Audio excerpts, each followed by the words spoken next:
Assalamualaikum warahmatullahi wabarakatuh. Anak-anak kelas 11, Ibu akan membuat video singkat penjelasan tentang hidrolisis beserta perhitungannya.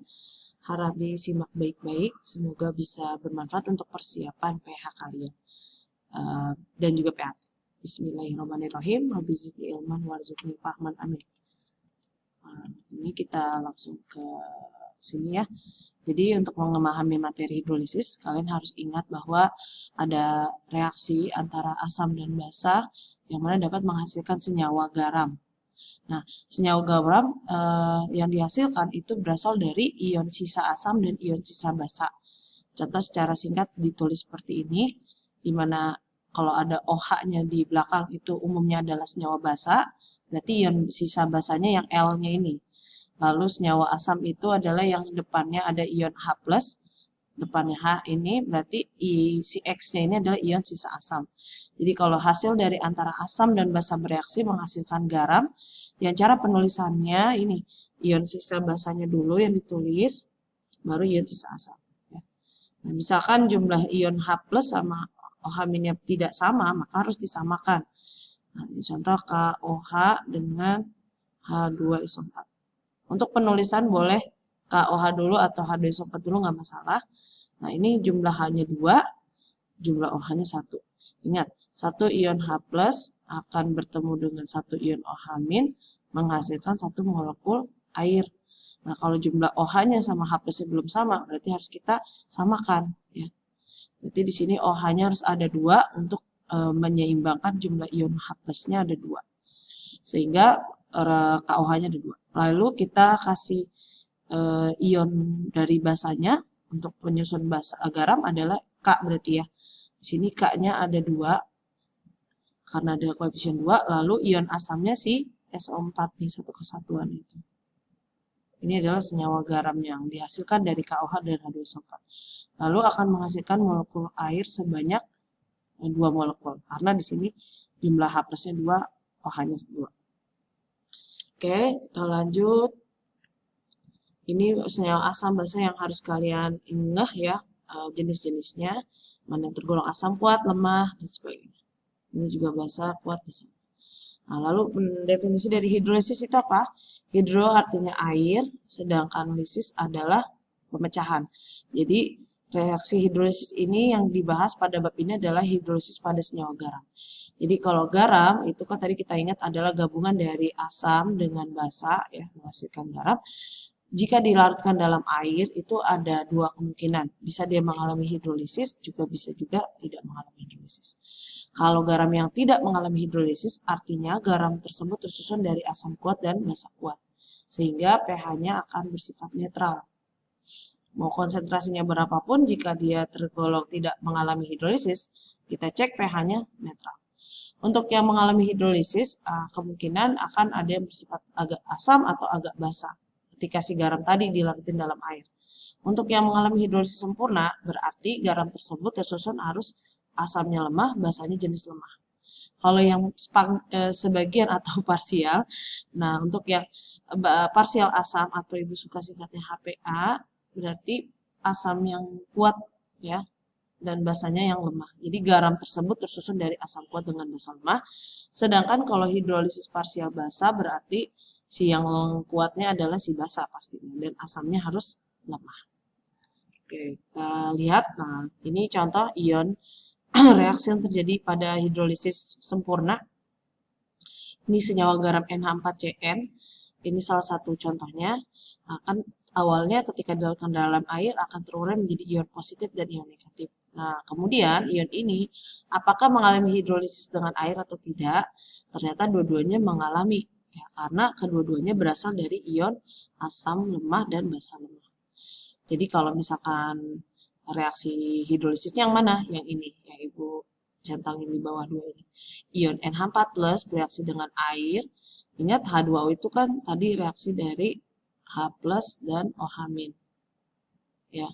Jadi ion NH4+ ngambil OH- dong pastinya. Untuk menyeimbangkan muatannya dia yang positif, dia ngambilnya yang muatan negatif sehingga membentuk senyawa NH4OH. Nah, sisanya dari molekul H2O ini ada sisa ion H+. Nah, ion CN- juga ternyata bereaksi dengan molekul air dan dia ngambil ion H plusnya dari H2O sehingga membentuk HCN. Nah, sisanya ion OH- yang nggak dipakai ya itu akan berlebih. Jadi dihasilkan ion OH-. Pada hidrolisis sempurna dapat disimpulkan tidak bisa kita tentukan secara pasti kalau garam ini bersifat asam atau basa. Kalau nilai Ka-nya lebih besar daripada Kb, berarti ini garamnya bersifat asam. Kalau sebaliknya berarti basa ya. Jadi nggak bisa kita tentukan langsung kalau untuk hidrolisis sempurna. Dan kalau diperhatikan di perhitungan pH, rumusnya H plus nih ya. Misalkan jika Ka-nya lebih dominan, ya bersifat asam, akar Ka per Kb kali Kw. Dimana di sini nanti langkah selanjutnya mencari pH ya sama ya, min log H plus. H plus. Oke, lanjut ke hidrolisis parsial asam, berarti garam tersebut tersusun dari asamnya kuat, basanya lemah. Nah, contohnya adalah N4Cl. Dalam air dia akan terurai jadi ion positif dan ion negatif dulu. Kemudian ion positifnya aja nih ternyata yang mengalami hidrolisis. Sedangkan ion Cl- tidak mengalami hidrolisis. Karena apa? Karena dia berasal dari asam basa kuat. Asam kuat ya. Mengalami hidrolisis. Sehingga dia tidak menghasilkan ion apapun ya. Nah, beda dengan NH4+, dia menghasilkan ion H+. Nah, hal ini menunjukkan bahwa dia bersifat asam karena di akhir reaksi ion dari basa lemah tadi bereaksi dengan air menghasilkan ion H+ atau bersifat asam. Nah, ini rumusnya ya. Kw nilainya adalah 1 kali 10 pangkat min 14, di mana Kb nilainya adalah tetapan ionisasi basa, kan ini basa lemah ya, dikali konsentrasi garam, dikali valensi garam. Ya. Kalau hidrolisis parsial basa berarti garamnya tersusun dari asam lemah dengan basa kuat, di mana contohnya adalah NaCN, terurai menjadi ion Na plus dan Cn-. Nah, yang mengalami reaksi hidrolisis adalah ion Cn- saja, sedangkan ion Na enggak. Mengapa? Karena tadi dia tersusun, dia adalah ion dari basa kuat, tidak mengalami hidrolisis. Ya, sehingga ini reaksi seperti ini dan di akhir reaksi menghasilkan OH. Ya. Rumusnya tinggal dibalik aja, kalau ini OH- berarti Kw per Ka ya, kebalikannya. Kali konsentrasi garam dikali valensi garam. Nah, mungkin Ibu menyampaikan tentang valensi garam. Apa itu? Valensi garam adalah jumlah ion dari asam atau basa lemah. Asam atau basa penyusun garam ya, tapi asam basa lemahnya. Penyusun garam. Maaf, ini fontnya bagus banget ya. Contoh misalkan NH4Cl. Ya, ini si yang lemahnya kan NH4. Berapa jumlah ionnya dia? 1. Berarti ini valensi garamnya 1. Kalau NH4 dalam kurung 2 kali SO4, nah ini valensi garamnya 2. Ini jumlah ion NH4-nya, ada 2 di sini. Kalau si SO4 dan Cl ini adalah berasal dari ion asam, jadi nggak diperhitungkan. Yang dihitungin itu adalah si yang lemah. Oke. Itu kita contoh soal yang mana yang belum pernah dibahas di kelas ya. Nah, contohnya ini yang bawah deh. Ya, bentar. Oke, lanjut Ibu bahas dari soal yang ada di slide buffer ya. Ternyata ada beberapa contoh soal. Nih, Ibu ambil. Ibu pindahin ke sini ya. Hanya 2 soal aja yang bisa Ibu bahas coba. Di soal ini berikut beberapa larutan garam. Ini semuanya senyawa garam kalau kalian ngahin ya. Pasangan garam yang bersifat netral. Nah, berarti kalau yang netral udah pasti adalah garam yang tidak mengalami hidrolisis. Nah, berarti yang tersusun dari asam kuat dengan basa kuat. Jadi kita lihat di sini KNO3 ya. Ini kuat-kuat. NH4Cl adalah basa lemah asam kuat ya. Na2SO4 adalah basa kuat dengan asam lemah. Na2CO3 adalah basa kuat dengan asam lemah. CH3COK adalah asam lemah dengan K-nya adalah basa kuat. Nah, di sini yang bersifat netral berarti yang kuat-kuat nomor 1 ya. Dan 3 Oh iya, maaf, ini basa kuat dan asam kuat ya, Nak. Karena H2SO4 kan asam kuat. Jadi yang A.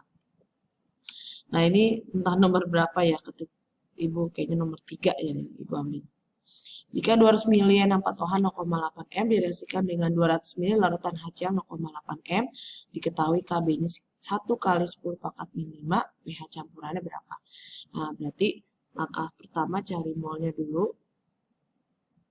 Rumus mol adalah molaritas dikali volume. Ya, berarti kalau misalkan volumenya masih mililiter, hasil akhirnya adalah milimol. Ya. Nah, 200 kali 0,8 adalah berapa tuh?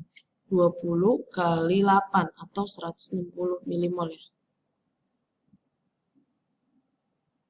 Itu. Lalu cari lagi molnya HCl karena nilainya sama ya. Yaitu 20 kali 8 yaitu 160. Nah, lalu kita tulis reaksinya. 64OH tambah HCl menjadi NH4Cl, garamnya ya tambah air. Yaudah ini M, R, S. Berarti 64OH-nya 160, HCl-nya 160. Karena koefisiennya udah sama ya, OH dan H plus udah sama-sama 1, berarti tinggal tulis nyawa garamnya. Oh iya, ini ion basanya, ini ion asamnya ya. Nukleol H2O1. Lalu pilih yang paling kecil, yaitu karena dua-duanya sama, berarti dua-duanya habis bereaksi atau nilai mol ini dikali dengan setiap koefisien, tulis di barisan reaksi. 160 kali 1, ya 160, ini koefisiennya sama 1 semua ya, berarti sama-sama 160 semua. Lalu di akhir reaksi habis dan hanya tersisa NH4Cl sebanyak 160 milimol.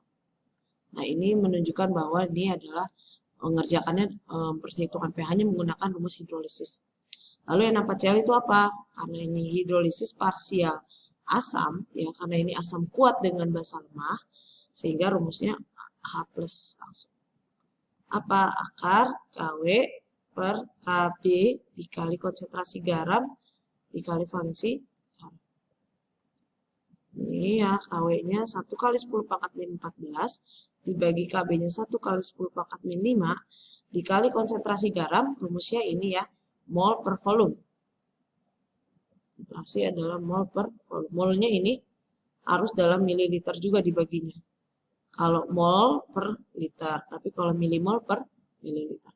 Volumenya adalah volume total. Awalnya kan ini 200 ditambah 200, berarti volume total adalah 400 ya. 200 yaitu 400. Sehingga ini per 400. Dikali valensi garamnya, ion dari N4Cl ya 1 ya di sini. Berarti 1. Ya, berarti akar 1 kali 10 pangkat min 1 per 1, 1. 10 pangkat min 14, ini min 5 naik ke atas jadi positif, jadi min 14 ditambah 5 min 9 ya. Nah, ini coret. Oke, terus 16 sama 4 itu kan 4 ya, berarti 4 per 10 atau 4 kali 10 pangkat min 1. Atau 4 per 10. Nah, ini berarti dijadiinnya 4 kali 1 kali 4, 4 ya. 10 pangkat min 9 sama 10 pangkat min 1, 10 pangkat min 10. Ya, berarti akar 4, 2, akar 10 pangkat min 10 dan 10 pangkat min 5.